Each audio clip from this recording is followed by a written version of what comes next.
بسم الله الرحمن الرحيم. الحمد لله وحده والصلاة والسلام على نبينا محمد. أما بعد، فقد قال الله تبارك وتعالى في القرآن المجيد والفرقان الحميد: أعوذ بالله من الشيطان الرجيم. بسم الله الرحمن الرحيم. وأمرت أن أكون من المسلمين. صدق الله العظيم. محترم بزرگوں اور دوستوں اور دینی بھائی، آج کے اس ختم دور میں ہم جس طرف یہ نگاہ ڈالیں، ہر طرف باطل طاقتیں، اسلامی دشمنیں اسلام کو، مسلمانوں کو اور اسلامی اقدار و روایات کو، اسلامی شریعت کو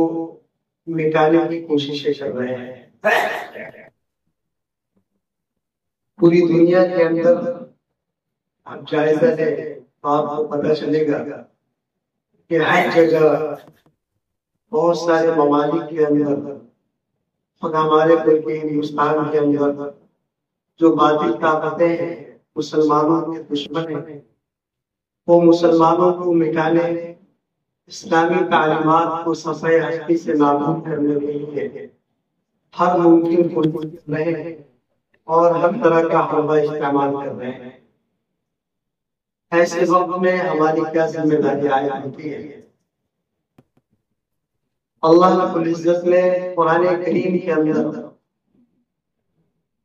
مسلمانوں کو مسلمان بن کر رہنے کا حکم فرمایا ہے۔ ایک تو یہ کہ یہاں کی باطل طاقتیں مسلمانوں کو اور اسلامی تعلیمات کو مٹانے کی کوشش کر رہی ہے، دبانے کی کوشش کر رہی ہے اور مسلمانوں پر ظلم و ستم کے پہاڑ توڑے جا رہے ہیں۔ اسلامی تعلیمات کو ختم کرنے کے لیے ہر طرح کا حربہ استعمال کیا جا رہا ہے۔ ایسے وقت میں مسلمانوں کو ان تمام چیزوں کا بائیکاٹ کرنا چاہیے اور مسلمانوں کو اپنی شرارت، اپنا اثر و رسوخ باقی رکھنے کی کوشش کرنی چاہیے۔ یہ اللہ رب العزت کا حکم ہے اور نبی پاک صلی اللہ علیہ وسلم نے اس چیز کی ہمیں تعلیم دی ہے۔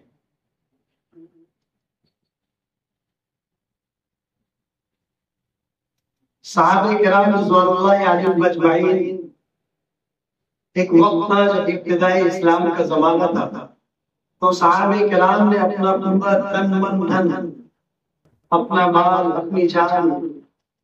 اپنا اقتدار، اپنی جائیداد اور ساری چیزوں کی قربانی دی تھی اسلام کو بچانے کے لیے، اسلام کو فروغ دینے کے لیے اور اسلام کو پھیلانے کے لیے، اسلام کی اشاعت کے لیے۔ لیکن ایک وقت آیا کہ صحابہ کرام کو اللہ رب العزت نے بہت ساری فتوحات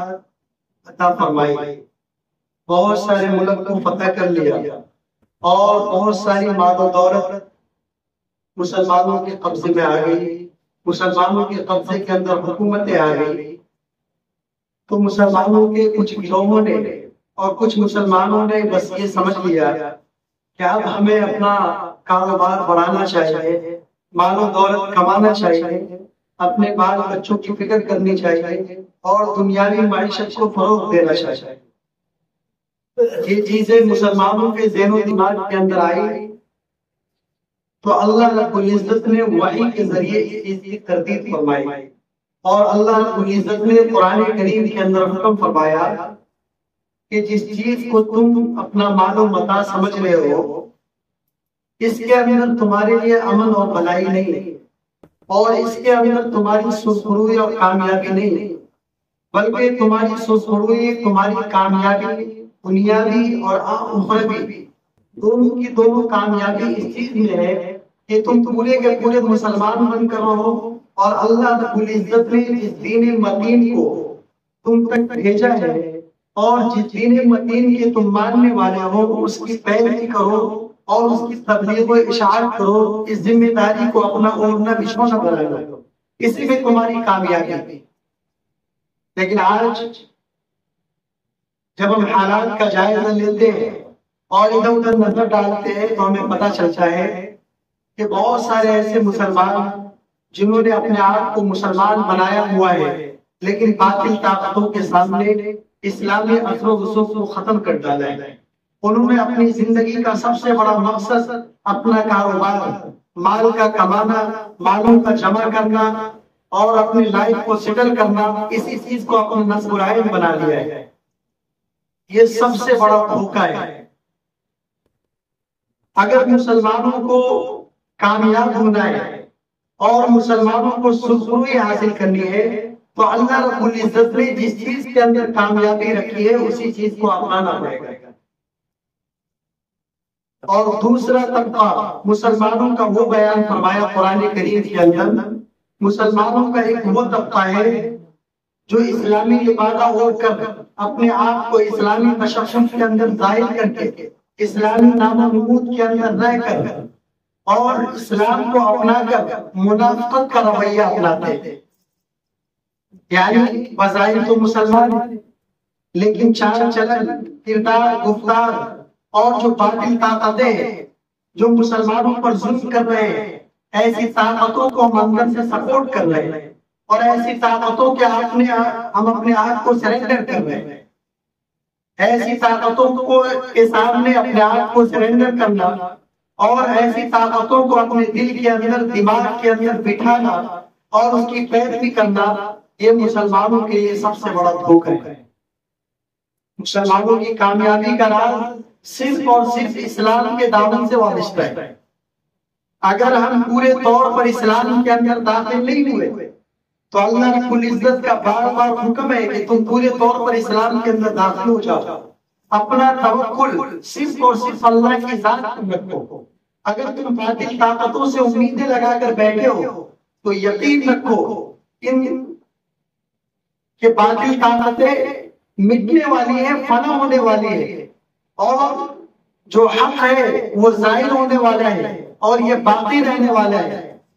لہذا اپنے رب سے امیدیں باندھو اور اس رب کے دین متین پر پورے طور پر وابستہ ہو جاؤ جس طریقے سے اللہ رب العزت نے مسلمانوں کو حکم دیا ہے۔ آج ہم اپنے گریبان میں جھانک کر دیکھیں، ہمارے گھر کے اندر، ہماری ذات کے اندر، ہمارے معاشرے کے اندر، ہماری سوسائٹی کے اندر ہم نے تو اسلام کا نام رکھا ہوا ہے، اسلام کے فالو کرنے والے ہیں، اللہ رب العزت کے دین متین پر عمل کرنے والے کہلاتے ہیں، لیکن ہماری ذات کے اندر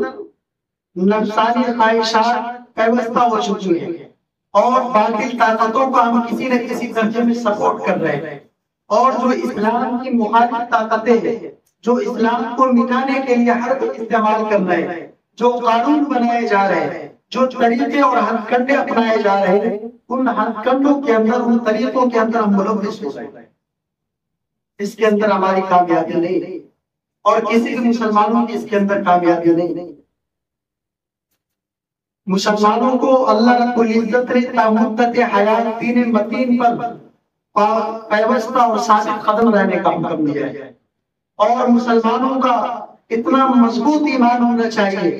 کہ اللہ رب العزت کی ذات پر توکل ہونی چاہیے۔ حالات کو بدلنا،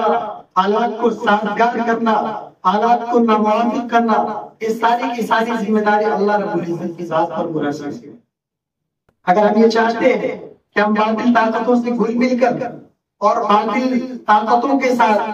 غیروں کے ساتھ اپنا کر ہم اپنی دنیا بنا لیں گے، ہم اپنی دنیا سنوار لیں گے اور ہم اپنی مفاد اور اپنی ضرورتیں پوری کر لیں گے، اپنی ساری ضرورتوں کی تکمیل کر لیں گے، تو یہ مسلمانوں کے لیے سب سے بڑا دھوکہ ہے۔ اور قرآن کریم کے اندر اللہ رب العزت نے ارشاد فرمایا، ایسے لوگوں کے لیے فی الدرک الاسفل من النار، جہنم کے نچلے طبقے کے اندر ایسے مسلمان منافقوں کو ڈالا جائے گا۔ جہنم کے کئی درجے ہیں، لیکن منافقوں کے لیے کافروں سے بھی بدترین درجہ جہنم کا بتایا گیا ہے۔ اس درجے کے اندر، اس نچلے درجے کے اندر مسلمان منافقوں کو جہنم کے اندر ڈالا جائے۔ لہذا اس منافقت کی چادر کو ہٹانے کی ضرورت ہے اور اس کو ختم کرنے کی ضرورت ہے۔ ایسے حالات میں ہمیں کدھر جانا چاہیے اور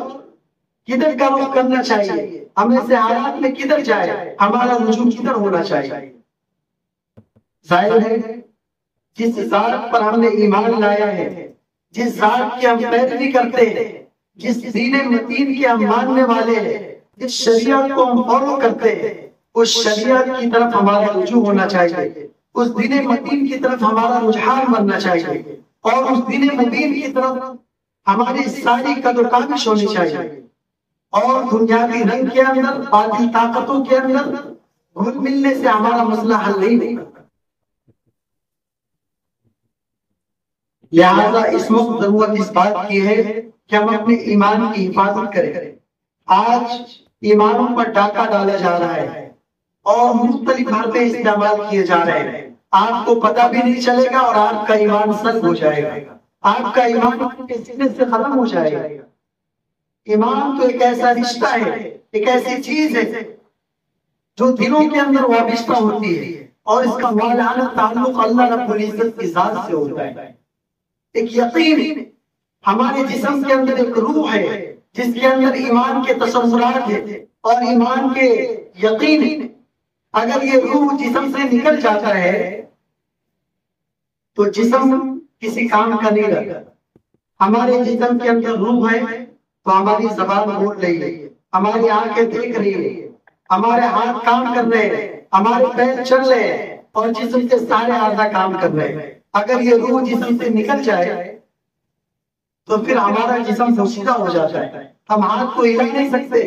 ہماری زبان کے اندر بولنے کی طاقت نہیں بچے گی، ہماری آنکھیں دیکھنے کی قوت نہیں رکھ سکتی، ہمارے کان کے اندر سننے کی کیفیت ختم ہو جائے گی، ہمارے ناکوں سے سننے کی طاقت ختم ہو جائے گی۔ تو صرف اور صرف ہمارے جسم کے اندر ایک روح ہے جس کی بنیاد پر جسم کا سارا حصہ اور سارا عضو کام کر رہا ہے۔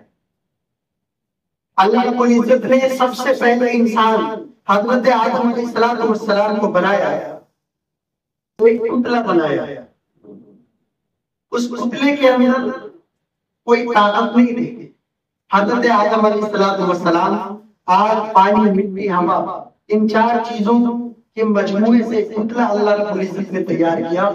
اور اس کے اندر نہ عقل کی طاقت تھی، نہ دیکھنے کی طاقت تھی، نہ سننے کی طاقت تھی، نہ حرکت کرنے کی طاقت تھی، لیکن اللہ رب العزت نے وَنُفِخَ فِي الصُّورِ، جب اللہ رب العزت نے اس کے اندر روح ڈال دیا تو فرشتوں کو حکم ہوا کہ جب اس پتلے کے اندر میں اپنا روح ڈال دوں تو تم سب کے سب اس کے سامنے سجدے میں گر جانا۔ تو روح کے اندر وہ طاقت ہے جس کی بنیاد پر اللہ رب العزت نے انسانوں کو اشرف المخلوقات بنایا اور فرشتوں سے بھی افضل ترین قرار دیا، اور جیسے ہی روح حضرت آدم علیہ السلام کی ذات کے اندر ڈالی گئی، سارے کے سارے فرشتے سر سجود ہو گئے، اور شیطان نے اس کا انکار کیا تو اللہ رب العزت نے اس کو مردود کر دیا، اپنی بارگاہ سے نکال دیا۔ تو اس روح کو پاکیزہ بنانے کا حکم دیا گیا۔ اس روح کے اندر جو ہمارے جسم کے اندر روح ہے، اس کو پاکیزہ بنانا ہے، اور اس روح کے اندر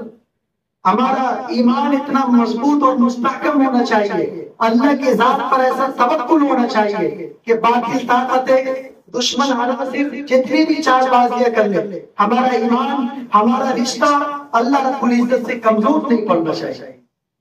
اور جس دین متین کے ہم ماننے والے ہیں، جس دین متین پر ہم چلنے والے ہیں، اس دین متین سے ہمارا رشتہ مضبوط اور استوار ہونا چاہیے۔ اللہ رب العزت سے دعا فرمائے، اللہ رب العزت ہم تمام کو دین حق کی صحیح پیروی کرنے کی توفیق نصیب فرمائے، ہمارے ایمان کو مضبوط اور مستحکم بنائے۔ آمین وآخر دعوانا الحمدللہ رب العالمین۔